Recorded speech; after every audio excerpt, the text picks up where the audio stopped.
नहीं रहने वाले हैं, है ना। तो ये भी पोस्ट मौर्यन पीरियड, ये मौर्योत्तर काल है, मौर्यों के बाद वाला काल है। कल हमने जो पढ़ा था वो पढ़ा था शुंग वंश के बारे में, कर्ण वंश के बारे में, और उसके बाद में चेदी राजवंश के बारे में। उसमें और इनमें डिफरेंस क्या है, तो जो कल हमने पढ़ा था वो जितने भी शासक थे वो भारत के थे, यानी शुंग जो थे ब्राह्मण थे भारत के थे, कण्व जो थे ब्राह्मण थे भारत के थे। और उसके बाद में जो चेदी राजवंश आया जो उड़ीसा में कलिंग में, वो भी भारत का ही राजवंश था, है ना। तो इसमें आपको कल जो हमने राजवंश पढ़े थे वो भारत के थे। आज जो हम जाके पढ़ने वाले हैं, आज हम पढ़ने वाले हैं वो राजवंश जो इस समय भारत के बाहर से आए थे, यानी कि सेंट्रल एशिया से या मध्य एशिया से, ईरान वाले एरिया से भारत में कुछ नई जनजातियां आई थी। और ये बाद में भारत में ही सम्मिलित होके इन्होंने भारत में रच बस गए, यानी आज हम इनको अलग कर ही नहीं पाएंगे। ये आज भी भारत में रहते हैं, लेकिन हम कभी बोल नहीं पाएंगे कि ये भारत के नहीं है, भारत के बाहर से आए थे। तो उन उन लोगों के बारे में हम यहाँ पे पढ़ने वाले हैं। तो वो कौन कौन से राजवंश हैं जो भारत के बाहर से आए थे इस टाइम पीरियड में, यानी कि कौन से टाइम पीरियड में, 200 बीसी से, 200 बीसीई से लेके 300 सी, यानी कि अगर ये टाइमलाइन यहाँ पे बनाऊं मैं, तो जीरो से पहले 200 साल इधर होंगे और 300 साल इधर। इन 400-500 सालों के बीच में बहुत सी जातियां भारत में आई, उन्होंने भारत के साथ बहुत लड़ाई की, और बहुत सी जातियां यहीं पे रच बस गई, यहीं पे रहने लग गई। ठीक है, तो ये शुरू करते हैं लेक्चर। सो मौर्योत्तर काल में कौन कौन सी जो राजवंश थे जो भारत में आए, तो फर्स्ट से इंडो यूनानी, जिनके बारे में हमने कल बात की थी, पुष्पमित्र शुंग ने इनको भगा दिया था भारत से, इनको हराया था। फिर शक आए थे, शक को गुप्त शासकों ने बहुत हराया था, मतलब शक भारत में आक्रमण कर रहे थे और इनको रोकने का कार्य किया था गुप्त शासकों ने। उसके बाद में आए थे पर्थियन, इन्हें पहलव हिंदी में बोलना जाता है, पहलव या पर्शियन इंग्लिश में बोल सकते हैं। और कुषाण शासक तो बहुत ही फेमस हुए थे, ये चाइना से आए थे। पर्थियन आए थे ईरान से, जिसे पहले पर्शिया बोला जाता था और हिंदी में इनको पहलव बोला जाता है। और कुषाण राजवंश जो है ये चाइना से आया था, है ना। शक सेंट्रल एशिया से आए थे। इंडो यूनानी वो है जो यूनानी और भारतीय लोगों के मिक्स है, जो कि बाद में बने थे। ठीक है।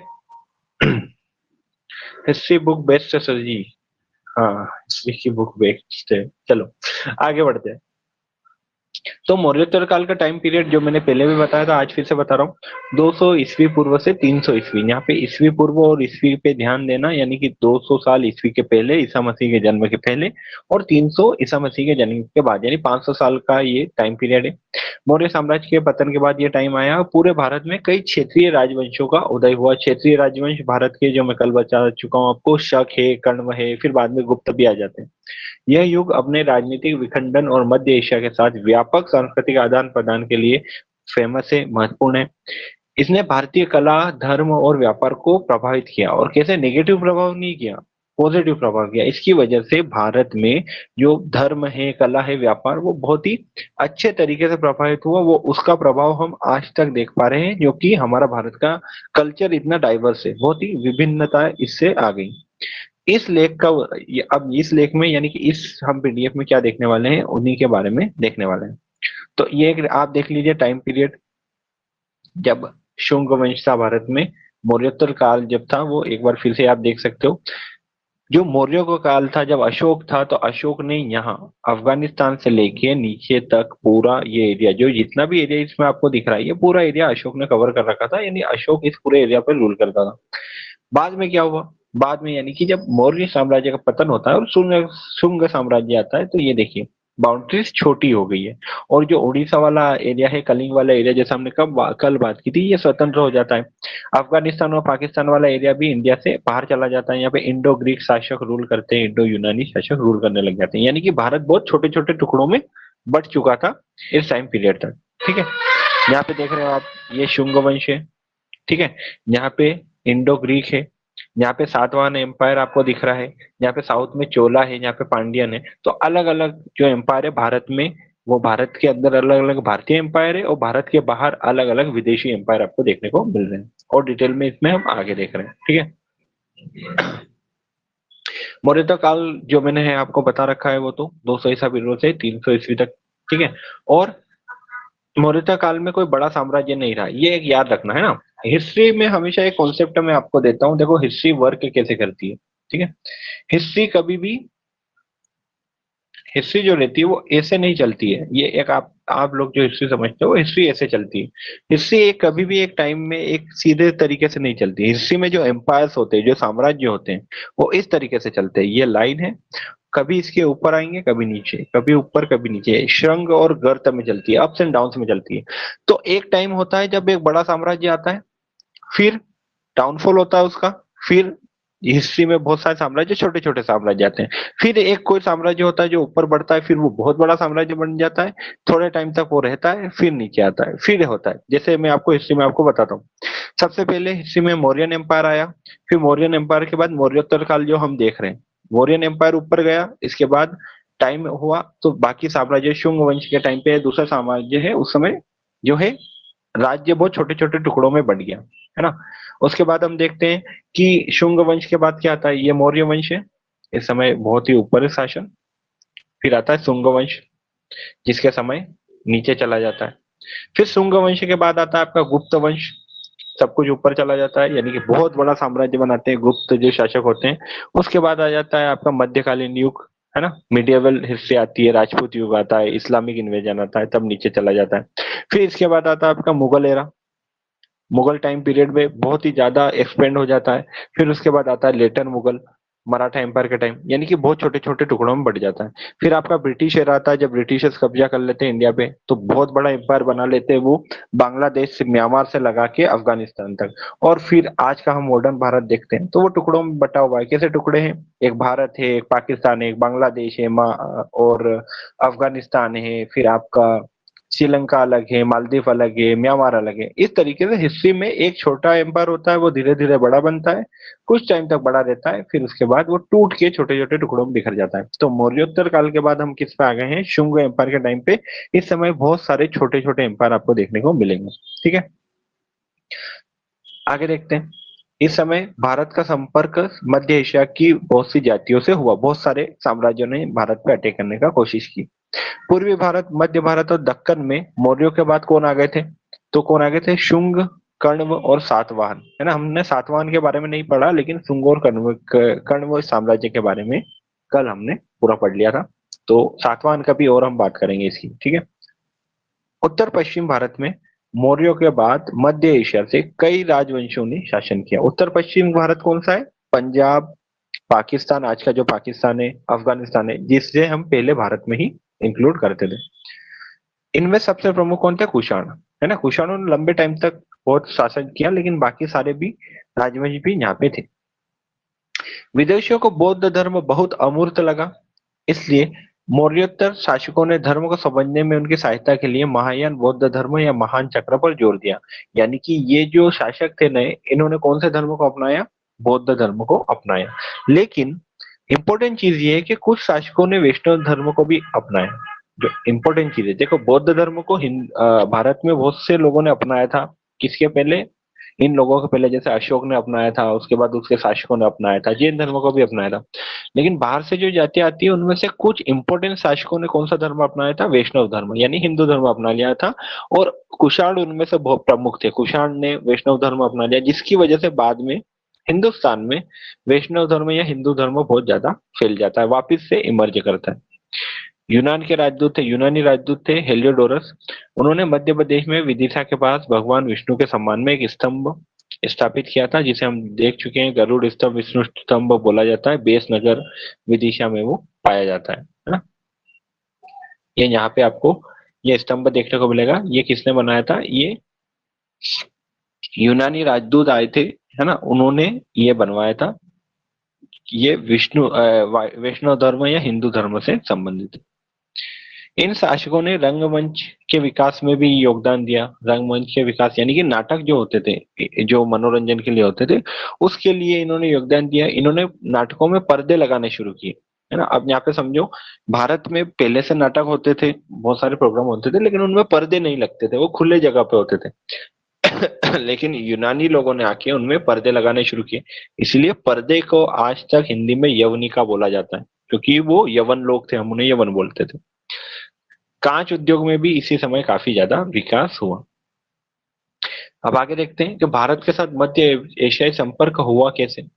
तो भारत के साथ मध्य एशियाई संपर्क दोनों क्षेत्रों के ऐतिहासिक, सांस्कृतिक और आर्थिक आकारों को देने में महत्वपूर्ण रहे हैं। कैसे महत्वपूर्ण रहे वो देख लेते हैं।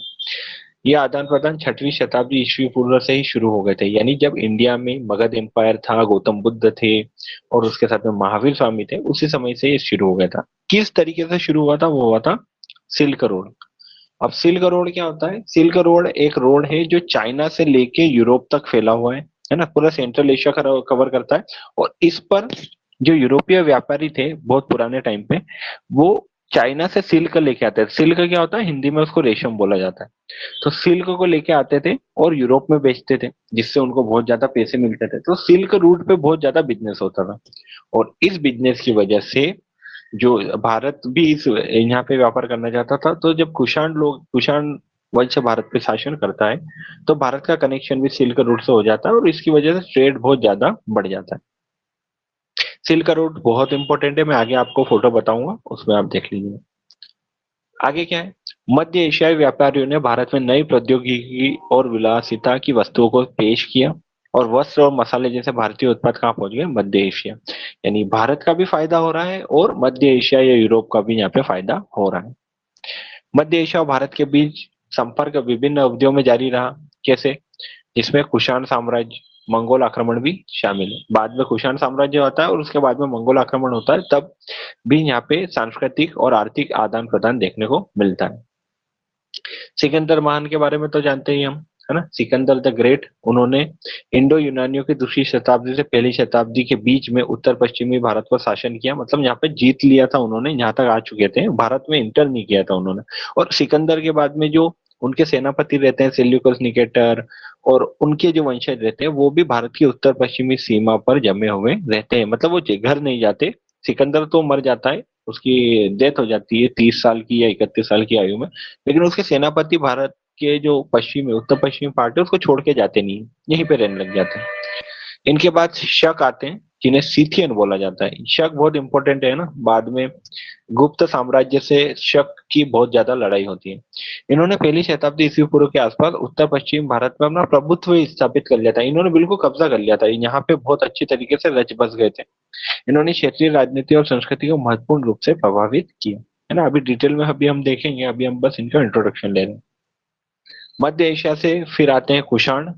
एक याद रखना, भारत पे राज करने वाले चीन के राजवंश, जो चीन से लोग आए थे, वो सिर्फ एक ही थे, कुषाण, है ना। कुषाण जो थे चीन से आए थे, और फिर इन्होंने भारतीय धर्म को अपना लिया, वैष्णव धर्म को अपना लिया और भारत के होके रह गए। और इन्होंने बहुत ही लंबे समय तक और बहुत ही अच्छा शासन किया, बहुत अमीर साम्राज्य इन्होंने बनाया था। क्यों बनाया था इन्होंने? क्योंकि ये रेशम मार्ग से जुड़े हुए थे। इन्होंने विशाल साम्राज्य पर नियंत्रण स्थापित किया, बौद्ध धर्म और ट्रांस एशियाई व्यापार के प्रसार में महत्वपूर्ण भूमिका निभाई। ट्रांस एशियाई व्यापार क्या होता है? पूरे एशिया में जो व्यापार फैला हुआ है। फिर लास्ट में आते हैं आपके, फारस से आए पर्थियन। पर्थियन इंग्लिश है, हिंदी में हम इनको पर्शियन भी पर्थियन हिंदी है, और इंग्लिश में इनको पर्शियन भी बोल सकते हैं, और कभी कभी इन्हें पहलव भी बोला जाता है। इन्हीं के आने के समय यहाँ का राजनीतिक परिदृश्य जटिल हो गया, यानी कि बहुत सारे राजवंश यहाँ पे इकट्ठे हो गए, जिससे लड़ाई बहुत ज्यादा होने लगी। अब इन सभी पे हम विस्तार से चर्चा करेंगे, लेकिन विस्तार से चर्चा करने से पहले मैंने आपसे पूछना चाहूंगा, इतना जो मैंने बताया है वो आपको समझ में आया है ना? जितने भी स्टूडेंट है जल्दी से कमेंट कर दो कि इतना जो मैं समझाया है, कि मैं क्या समझाना चाहता था। इंट्रोडक्शन था ये पूरा, है ना, कि अभी यहाँ की सिचुएशन क्या है, कौन कौन से राजवंश आ रहे हैं, है ना। ठीक है, पारुल विजयलक्ष्मी को आ गया, और जगमीत आपको आ रहा है, ब्रिज, संध्या, संदीप, प्रेरणा, जल्दी बता दो। ठीक है, फिर आगे बढ़ते हैं। ठीक है, प्रेरणा को आ गया, ठीक है। बाकी ओके। सो अभी मैं मान रहा हूँ कि आपको समझ में आ गया, अगर कोई डाउट हो तो बीच में पूछ लेना, ओके। अब हम बात करते हैं थोड़ा डिटेल में जितने भी राजवंश हैं उनके बारे में, है ना। ठीक है जगमीत, समझ गया मैं। आगे बढ़ते हैं, इंडो ग्रीक राजवंश। अब देखो, इंडो ग्रीक जितनी जल्दी समझ लोगे उतना इजी रहेगा। इंडो मतलब होता है इंडियन, है ना। इंडियो, इंडो यानी इंडियन होता है, और ग्रीक मतलब होता है यूनानी, है ना। अब क्योंकि हम हमारे ऊपर इंडिया में बहुत सारे राजवंश आए, कुछ अरब थे, कुछ फारसी थे, कुछ ग्रीक थे, फिर बाद में ब्रिटिशर्स आए, फ्रेंच आए। तो नाम में आपको हिंदी, ग्रीक, अरबी सब देखने को मिलेंगे। इंडो ग्रीक इंग्लिश में बोला जाता है, हिंदी में बोला जाता है हिंद यूनानी। तो आप अगर कहीं पे नोट कर रहे हो तो अभी से कर लेना, मैं कभी भी अगर इंडो ग्रीक बोलूंगा तो भी वही बात है, और हिंद यूनानी बोलूंगा तो भी वही बात है। अब ये कहाँ से आए थे? ये बैक्ट्रियन यूनानी थे, क्योंकि अब ऐसा बैक्ट्रियन क्यों बोला जाता है? एक सिटी है, एक जगह है अफगानिस्तान में, बैक्ट्रिया, है ना, वहां पे ये रूल करते थे, है ना। अब ये इंडो ग्रीक, ये दोनों, इंडो ग्रीक में कौन लोग हैं? जो हिंदुस्तानी भी है आधे और आधे ग्रीक भी है, यानी माता पिता में माता हिंदुस्तानी है, पिता ग्रीक है, या पिता हिंदुस्तानी है, माता ग्रीक है, उनके जो वंशज है, क्योंकि बहुत टाइम से यहाँ पे इंडिया में रह रहे थे, इंडिया के आसपास। तो ऐसे लोग होते हैं इंडो ग्रीक। ये कहाँ पे रूल कर रहे थे? बैक्ट्रिया पे, जो कि अफगानिस्तान में, इसलिए इन्हें बैक्ट्रियन यूनानी बोला जाता है। ईसा पूर्व दूसरी शताब्दी की शुरुआत में भारत पे आक्रमण करने वाले पहले लोग थे। देखो, इन्होंने ट्राई, जब ये ग्रीक पीपल थे, इन्होंने ट्राई कब किया था? चंद्रगुप्त मौर्य के समय या सिकंदर के समय किया था, जब उस समय घनानंद था, मगध पर राज कर रहा था। लेकिन उस समय मगध पे इन्होंने अटैक किया नहीं। चंद्रगुप्त मौर्य के समय अटैक करने की कोशिश की, चंद्रगुप्त मौर्य ने हराकर, सेल्यूकस निकेटर को हराकर उसकी बेटी हेलेना से शादी कर ली। उसके बाद वो ये बहुत कमजोर हो गए थे, क्योंकि इंडिया के जो राजवंश थे बहुत पावरफुल थे। लेकिन जैसे ही मौर्यन एम्पायर खत्म होता है, वो शुंग वंश आता है, तो इनको एक चांस मिला कि इंडिया पे अटैक कर सकते हैं, क्योंकि इंडिया बहुत पार्ट्स में डिवाइडेड है। तो ये पहले लोग थे जिन्होंने अटैक किया, और भारतीय साहित्य में है इन्हें यवन कहा गया है। यवन मतलब जो बाहर से आए हुए लोग हैं वो यवन है। ठीक है, यहाँ पे आपको देख रहे हो, ये एक फोटो है। इसमें आप देखो, ये वाला जो एम्पायर है, जो गंगा पट्टी पे जो रूल कर रहा है, यानी कि बिहार आपका हो गया, यूपी हो गया, some part of Madhya Pradesh, Haryana, यहाँ पर रूल करता था शुंग वंश। और ये जो ब्लू में आप देख रहे हो, ग्रीक, इंडो ग्रीक किंगडम। तो दोनों किंगडम बहुत पास पास में है, दोनों किंगडम पावरफुल है, अच्छे खासे पावरफुल है। तो इंडो ग्रीक ने एक समय मौका देखा कि मौर्यन एम्पायर खत्म हो गया है, तो इंडिया पे अटैक करना शुरू करते हैं। तो एक नॉर्थ में आप देख रहे हो, मथुरा दिल्ली बेल्ट से अटैक होता है, और एक जो साउथ में है, गुजरात राजस्थान मध्य प्रदेश महाराष्ट्र वाले एरिया में अटैक होता है। तो मतलब ओवर द पीरियड टाइम, ऐसा नहीं कि एक साथ हुआ था, अलग अलग टाइम पे अटैक होता है। आगे क्या होता है? इस आक्रमण का एक और कारण था कि बैक्ट्रिया में कमजोर सेल्यूसिड साम्राज्य था, यानी राजा जो था वो सेल्यूसिड थे, जो चीन दीवार का निर्माण करके तथा सीसियन जनजाति के बढ़ते दबाव के कारण उत्तर पश्चिमी भारत पर आक्रमण करने का अग्रसर था। यहाँ पे जो राजा था, उनको प्रेशर आ रहा था दोनों तरफ से, यहाँ ऊपर से भी आ रहा था और चाइना से भी आ रहा था। चाइना में उन्होंने दीवार बना दी थी, तो इसकी वजह से लोग यहाँ पे अटैक करने वाले थे, और यहाँ पे तो उनको लगा कि इससे पहले कि कोई हम पे अटैक करे, हमारे पास जाने को सिर्फ इंडिया है, तो उन्होंने इंडिया की तरफ अटैक करना शुरू कर दिया। ठीक है, अब इसके बाद अब इन्होंने अटैक किया, लेकिन अटैक को ये ज्यादा एक्सपेंड नहीं कर पाए, क्योंकि शुंग राजवंश भारत में था, अच्छा खासा पावरफुल था, तो उन्होंने रोक दिया इनको। लेकिन हाँ, इन्होंने भारत में कुछ एरिया इन्होंने ऑक्यूपाई किया, कुछ एरिया पे इन्होंने कब्जा कर लिया। अब इन्होंने, इनके जो इम्पोर्टेंट काम है वो हम देखते हैं, है ना। हम युद्ध में नहीं जा रहे, कौन सा युद्ध लड़ा था, क्योंकि इतना इंपॉर्टेंट नहीं है, भारत में ये अंदर तक नहीं आ पाए थे। इन्होंने भारत में सिक्के जारी किए। ये पहले शासक थे जिन्होंने सिक्के जारी किए। इनसे पहले भी सिक्के हुए थे, लेकिन वो बिल्कुल शेप में नहीं थे। ये पहले थे जिन्होंने सिक्के बिल्कुल शेप में जारी किए थे। और ये सोने के सिक्के जारी करने वाले भी पहले शासक थे, है ना। सोने के सिक्के सबसे पहले हिंद यूनानी लोगों ने, यवन लोगों ने शुरू किया था। इन्होंने हेलेनिस्टिक कला की विशेषताओं को पेश किया। अब हेलेनिस्टिक कला क्या होती है? ये सिक्कों को बनाने की एक कला थी। ठीक है, यह सिकंदर की मृत्यु के बाद गैर यूनानी विजित लोगों के साथ ग्रीक संपर्क का परिणाम था। भारत में गांधार कला इसका सबसे अच्छा उदाहरण है। मतलब क्या होता था हेलेनिस्टिक कला या गांधार कला, इसमें होता है था कि थीम जो रहती थी वो भारतीय रहती थी, लेकिन जो आर्ट फॉर्म है वो रहती थी यूनानी। इसका कहने का मतलब है कि मूर्ति बना रहे गौतम बुद्ध की, जो कि भारत से संबंधित है, लेकिन मूर्ति बन किस स्टाइल में रही है? वो ग्रीक स्टाइल में बन रही है, यानी कि जो चेहरा है, जो उनके बाल है, जो कपड़े हैं, वो ग्रीक, यानी कि मिक्स्ड स्टाइल होती है, उसको हेलेनिस्टिक स्टाइल बोला जाता है। अब इसके जो महत्वपूर्ण शासक है वो देख लेते हैं। 165 से 145 यानी 20 साल रूल किया था मेनेंडर ने। इसे मियांडर भी बोला जाता है, मेनेंडर यहाँ पे लिखा हुआ है। इसके अलावा इसको बोला जाता है, जैसा यहाँ पे लिख रहा हूँ, ना देख लेना, मियांडर भी आ जाए तो ये सेम ही है ना, मियांडर या मेनेंडर जो है वो सेम व्यक्ति का नाम है। 20 साल राज किया था इसने, 165 से 145 ईस्वी पूर्व। कहाँ पे इसने अटैक किया था? गंगा यमुना दोआब पर अटैक किया, और पंजाब में सकला, है ना, जो कि आज का सियालकोट है, वहां पे अपनी राजधानी स्थापित की, है ना। अब इंपॉर्टेंट चीज क्या है, इसने गंगा यमुना दोआब पे अटैक किया था। अब गंगा यमुना दोआब का मतलब क्या होता है वो मैं आपको बता देता हूँ। दोआब उस एरिया को बोलते हैं जो दो नदियों के बीच की जगह है। कंसिडर करो, ये मैं जो ब्लैक से मार्क कर रहा हूँ, दिस इज गंगा, और फिर वहां से निकलती है यमुना, तो यमुना बाद में गंगा में मिल जाती है। तो इसके बीच का ये जो एरिया में शेड कर रहा हूँ, ये बहुत ही उपजाऊ एरिया होता है, मतलब बहुत ही ज्यादा यहाँ पे एग्रीकल्चर अच्छा होता है। तो हर राजा चाहता था कि उसका दोआब में एरिया हो, यानी दोआब जिसके पास आ जाएगा वो बहुत ज्यादा अमीर हो जाएगा। तो इन्होंने अटैक किया था। तो बस यही इंपॉर्टेंट है, किसने गंगा यमुना दोआब पे अटैक किया था, किस यूनानी शासक ने, तो वो था मेंडर। ये मेंडर के कुछ सिक्के हैं। तो इस तरीके के सिक्के सबसे पहले यूनानियों ने ही भारत में इस्तेमाल करना शुरू किए थे। ये देखो ग्रीक लिपि में लिखा हुआ है, ये मियांडर का फोटो है, शायद ये मियांडर ही लिखा हुआ है ना। अब मुझे तो आता नहीं है पढ़ना कौन सी लिपि है, लेकिन ये मियांडर ने भारत में अटैक किया था सबसे पहले, उसके सिक्के भारत में मिले। इनका जिक्र किया गया है भारतीय ग्रंथों में किस नाम से? मिलिंद के नाम से। नागसेन ने इन लिखा है इनके बारे में, नागसेन एक राइटर है, उन्होंने लिखा था, है ना। तो एक और मेंशन भी आता है इनका मियांडर का। ये फिर से मियांडर का यहाँ पे फोटो आ गया है। बौद्ध धर्म से संबंधित उनके प्रश्न और उत्तर, हाँ, इनके ऊपर एक ग्रंथ है नागसेन ने जो लिखा है, मिलिंद पन्हो।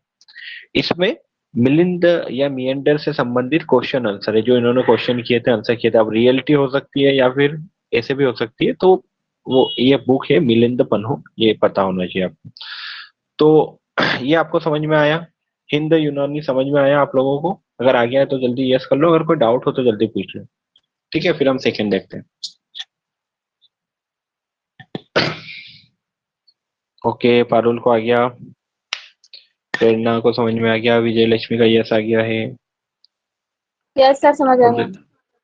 ओके, ठीक है ना, समझ लेना, फिर मैं डाउट पूछूंगा आप लोगों से, है ना। अगर कोई डाउट हो तो पूछ लिया करो। ठीक है, नेक्स्ट हम लोग जाते हैं शक या सीथियन, है ना। शक भी बोलते हैं इनको, सीथियन भी बोलते हैं। अब यह शक या सीथियन ये देखते हैं हम। जब हिंद यूनानियों का मतलब टाइम पीरियड खत्म होता है, या बोल सकते हैं कि उनकी पावर बहुत कम हो जाती है शुंग से युद्ध के कारण, और बहुत सारे रीजन होते हैं, तब उनकी जगह ले लेते हैं शक। शक जो रहते हैं उन्होंने बहुत ज्यादा भारतीय राजाओं को परेशान किया था। यहाँ से आते हैं उत्तर पश्चिम से, और ये यहाँ पे देखो आप, इंडिया के कितने अंदर तक ही आ जाते हैं, बिल्कुल महाराष्ट्र गुजरात तक आ जाते हैं, यहाँ पाटलिपुत्र तक आ जाते हैं। पाटलिपुत्र आप समझ रहे हो, ये शुंगों की राजधानी थी, मगध की राजधानी थी, यानी भारत की कैपिटल थी उस समय। इतनी दूर तक शक आ जाते हैं। इनको फिर भारत से बाहर निकालने में हमें बहुत ज्यादा मेहनत करनी पड़ी थी, यानी कि गुप्त साम्राज्य को बहुत ज्यादा लड़ाई लड़नी पड़ी थी इनसे। तो शक अगर किसी का नाम आए कि कौन सा कबीला था जो बाहर से आके भारत में बहुत ज्यादा जगह पे अंदर आ चुका था, तो वो शक साम्राज्य है। आप देख रहे हो कितना ज्यादा है। और ये जो जगह है, ये वाला जो लाइट शेडेड एरिया है ना, ये कभी शक के पास था कभी नहीं था। लेकिन एक चीज याद रखना, शकों ने बहुत सारी राजधानियां बनाई थी, उसमें से एक मथुरा भी बनाई थी, उज्जैन भी बनाई थी। तो अभी हम इसको डिटेल में पढ़ते हैं, बस शकों के बारे में ये याद रखना कि भारत में बहुत अंदर तक ये आ गए थे। ठीक है, अब डिटेल में देखते हैं शक साम्राज्य के बारे में। अभी हमने यवनों के बारे में बात की, यवन यानी हिंद यूनानी इंडो ग्रीक। इनके बाद शकों ने भारत पर कब्जा किया।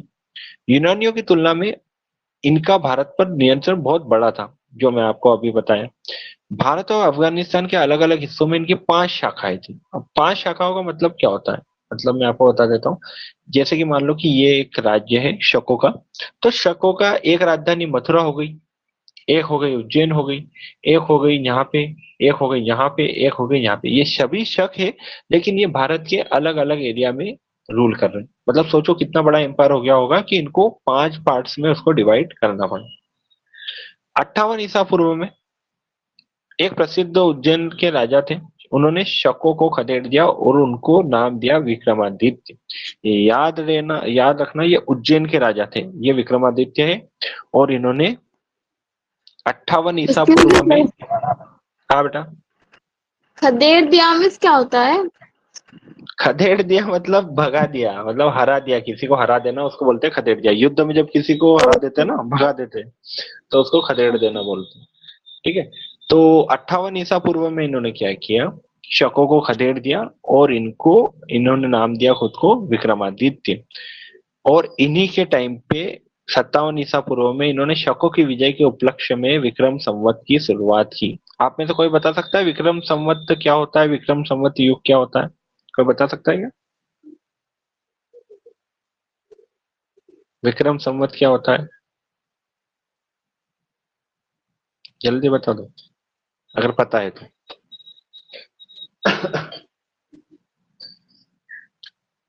नो चलो सर। शुरू करते हैं। चलो मैं बता देता हूँ। विक्रम संवत जो होता है एक कैलेंडर होता है। जैसे अभी मैंने आपको एक पहले लेक्चर में भी हिस्ट्री में हमने जब पढ़ा था तब मैंने आप लोगों को बताया था कि अभी हम जो कैलेंडर यूज करते हैं, जैसे कि आज डेट है 18 जून, है ना, 18 जून 2025, है ना। हाँ, Hindi new year, very good Parth, है ना। वही समझा रहा हूँ मैं कि जैसे अभी जो हम यूज करते हैं डेट कैलेंडर, वो कौन सा होता है, ग्रेगोरियन कैलेंडर है।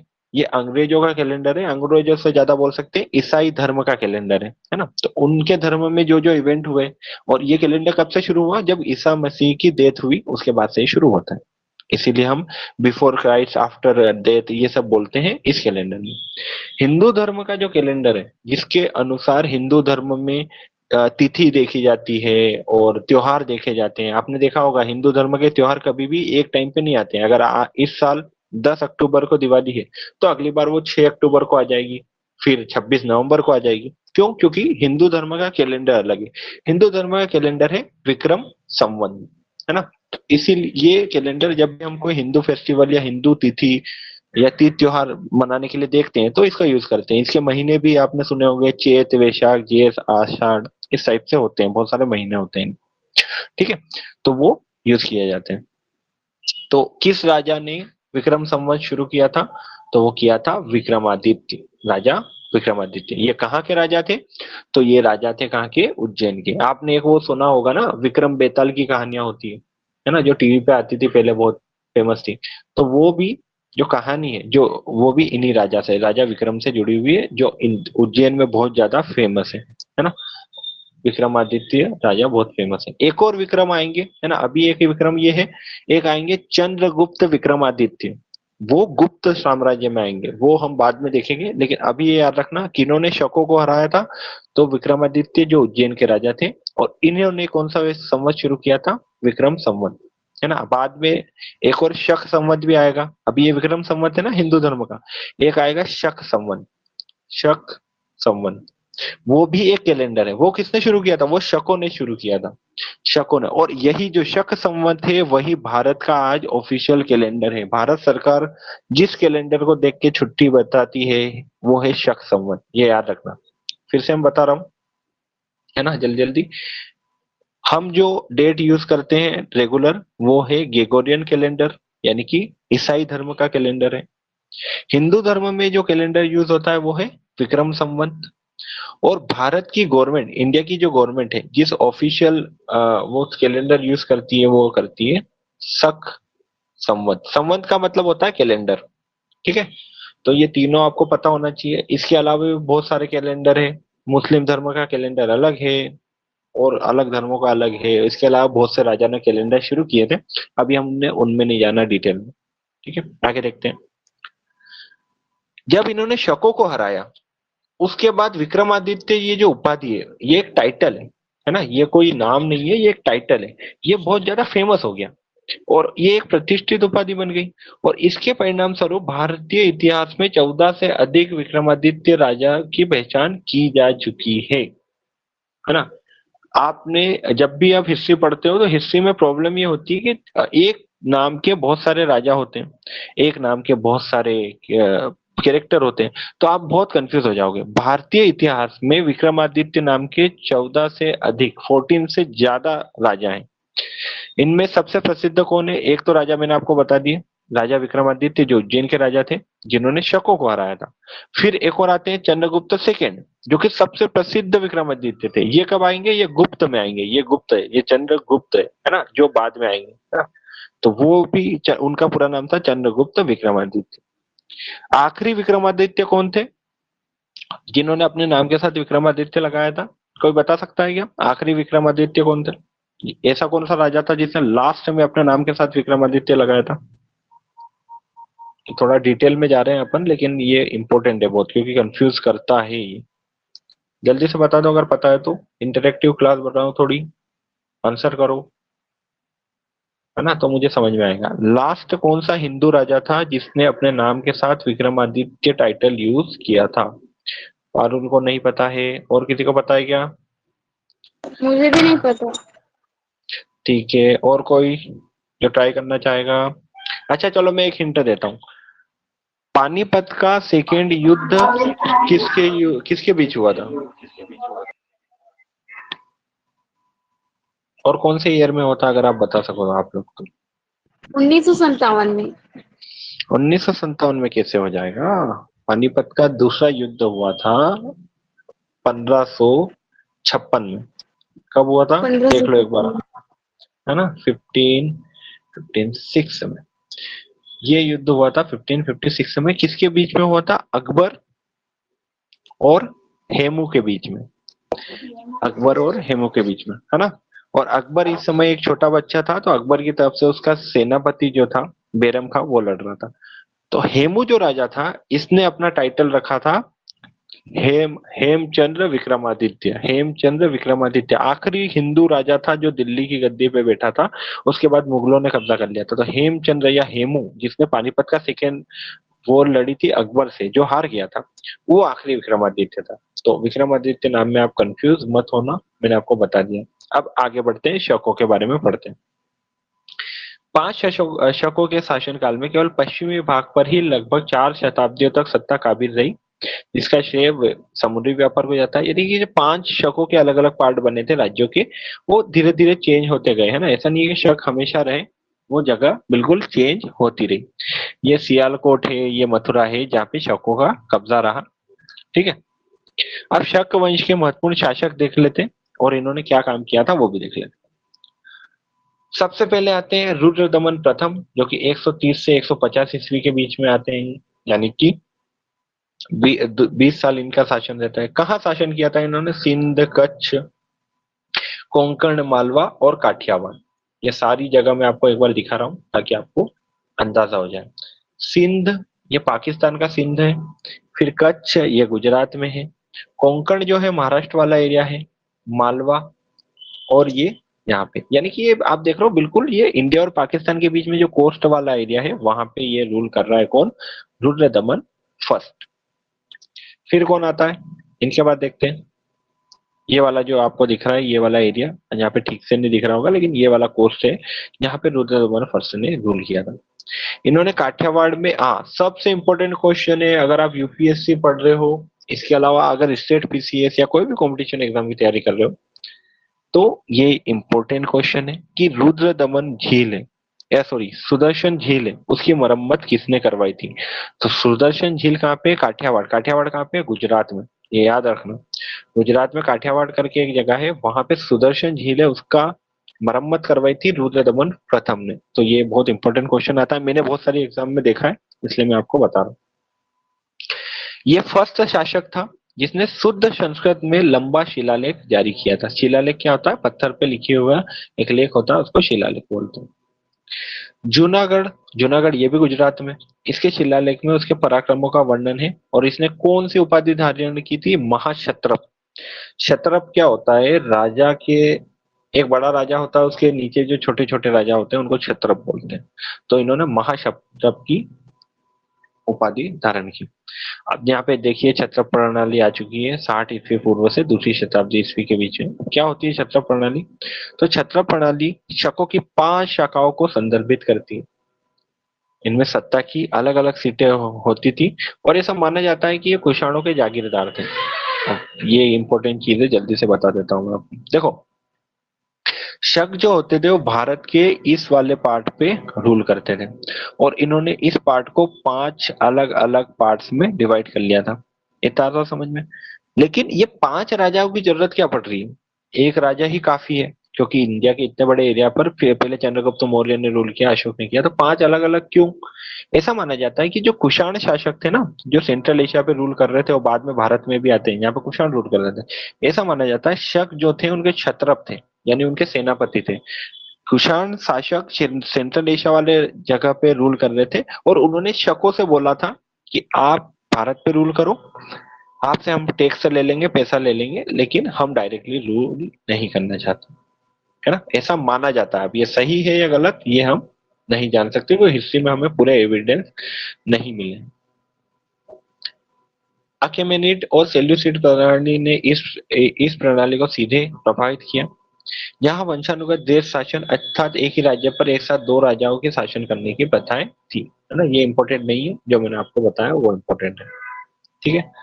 अब हम देख लेते हैं पर्थियन एम्पायर जल्दी से। पर्थियन कहाँ से आए थे?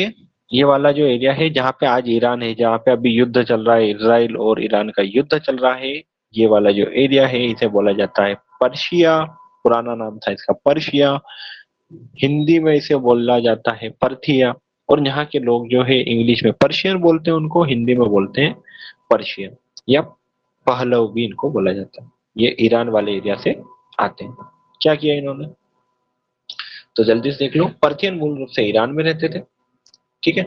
शुरू में पर्थियन और शकों ने समांतर रूप से उत्तर पश्चिमी भारत पर शासन किया। समांतर रूप से कैसे? कि शक यहाँ पे रूल कर रहे हैं तो पर्थियन यहाँ पे रूल करेंगे। ऊपर है कुषाण, है ना, ये है कुषाण, ये है पहलव या पर्थियन, और ये है शक। तो इस तरीके से इन्होंने रूल किया। तब तक तो कोई प्रॉब्लम नहीं आती जब सबके पास कुछ एरिया था। कई भारतीय ग्रंथों में इन्हें संयुक्त रूप से शक और पहलव को साथ में लिया जाता है। ऐसा माना जाता है कि दोनों एक ही थे। अब पर्शियन राजवंश के महत्वपूर्ण शासक कौन है? एक दो ही होंगे, ज्यादा नहीं होंगे। गोंडो फर्निस है सबसे पहले। इन्हें गोंडो फेरस के नाम से भी जाना जाता है। इन्होंने पहली शताब्दी में उत्तर पश्चिम भारत में इंडो पर्शियन साम्राज्य का उल्लेखनीय ये शासक थे। गोंडो फर्निस इंपॉर्टेंट है, याद रखना। ये उनके सिक्के देखने को मिल रहे हैं, है ना। ये भी शक और कुषाण जैसे ही थे, बाहर से आए थे और कुछ टाइम तक इन्होंने भारत में रूल किया था। उत्तर उनका शासनकाल जो था भारत में ईसाई धर्म के प्रारंभिक प्रसार के साथ विशेष रूप से जुड़ा है, क्योंकि ऐसा माना जाता है कि सेंट थॉमस द एपोस्टल ने विश्वास का प्रचार करने के लिए इस क्षेत्र का दौरा किया। अब देखो यहाँ पे गोंडो फर्निस के बारे में एक इम्पोर्टेंट चीज है। गोंडो फर्निस जो था एक पर्थियन रूलर थे, है ना, पर्थियन शासक थे। इनके टाइम पीरियड पे कौन आए थे? सेंट थॉमस भारत आए। सेंट थॉमस कौन है, क्यों इंपॉर्टेंट है? देखो, ईसा मसीह का डेथ हो जाती है 0 में, यानी कि जहां से क्रिश्चियनिटी में ग्रेगोरियन कैलेंडर शुरू होता है। इसके बाद 1 2 3 ऐसे ईयर आने शुरू होते हैं, जो मैंने आपको पहले भी बताया था, फिर से बताऊं। इसके बाद 0 के बाद के टाइम को सीई बोला जाता है, कॉमन इरा। और 0 के पहले वाले टाइम को बोला जाता है बीसीई, बिफोर कॉमन इरा, ठीक है। और इसके पहले इस तरीके से टाइमलाइन चलता है, उल्टा चलता है। और इसके बाद जो है आज हम पहुंच गए 2025 में, टाइमलाइन जो है एक बार बिल्कुल सीधा चलता है। तो जब 0 पे जीसस क्राइस्ट की डेथ हो जाती है यहाँ पे, तो जीसस क्राइस्ट यानी ईसा मसीह के 10 से 12, आई थिंक 12 उनके वो होते हैं, शिष्य होते हैं, भक्त होते हैं, शिष्य होते हैं, जो उनकी मृत्यु के बाद ईसाई धर्म का प्रचार प्रसार करने के लिए पूरे विश्व में निकल गए। और उनमें से जो भारत में आए थे, जो ईसा मसीह के साथ रहे, यानी भगवान के साथ रहे थे, उनके जो शिष्य थे वो थे सेंट थॉमस। वो भारत में आए थे और उन्होंने भारत में ईसाई धर्म का प्रचार प्रसार करना शुरू किया था पहली शताब्दी में। ईसा मसीह के जन्म मृत्यु के तुरंत बाद वो भारत आए थे और उन्होंने यहाँ पे प्रचार प्रसार करना शुरू किया ईसाई धर्म का। तो क्वेश्चन आ सकता है कि सेंट थॉमस द एपोस्टल, ये उनका टाइटल है, द एपोस्टल उनका टाइटल है। सेंट थॉमस किसके शासनकाल में भारत आए थे? तो वो आए थे गोंडो फर्निस के शासनकाल में। क्वेश्चन आ सकता है गोंडो फर्निस जो है कौन से साम्राज्य के शासक थे, कौन से वंश से संबंधित थे? तो गोंडो फर्निस जो थे वो थे पर्थियन या पहलव, जो कि पर्शिया से बिलोंग करते थे। और इनके टाइम पे जो है भारत में आते हैं सेंट थॉमस। तो ये एक इम्पोर्टेंट, बहुत ही ज्यादा इम्पोर्टेंट है, क्योंकि भारत में ईसाई धर्म को सबसे पहले लाने वाले थे सेंट थॉमस। और सेंट थॉमस नाम से एक फोर्ट भी है, चर्च भी है, वो आपको मद्रास में देखने को मिलेगा, चेन्नई में, तमिलनाडु में, है ना। तो वो इन्हीं के लिए बनाया गया था। अगर सेंट थॉमस आप कहीं पे नाम देखते हैं तो वो